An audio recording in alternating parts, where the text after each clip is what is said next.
experiences namin ito yung nagpalakas sa amin bilang lumalim yung relationship bilang mag-asawa. At the end of the day, lagi ko sinasabi, kahit ang mangyari, biyayaan man tayo, hindi.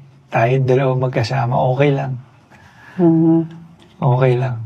So kaya sabi ko sa kanya ngayon, dapat ang prayer natin, we surrender. Kung ano man, kung meron man, kung wala, okay lang. We will accept. Tatanggapin natin kung anong ipagkaloob sa atin. Pray. Really submit and surrender to God.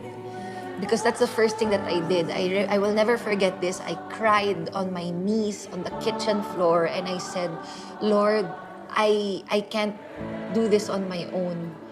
Please, step in. And praying, and I kept asking God to send the Holy Spirit to my heart to change me. Kasi pagod na talaga ako. And I think it was God telling me that it's time.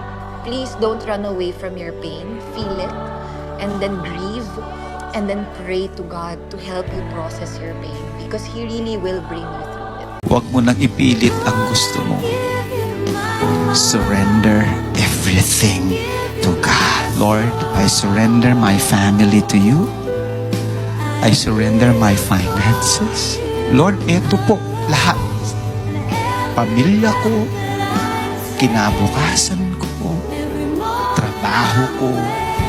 Gusto mong pumanatag, gusto mong pumayapa, gusto mong huminahon. Isuko mo lahat at doon mo mararanasan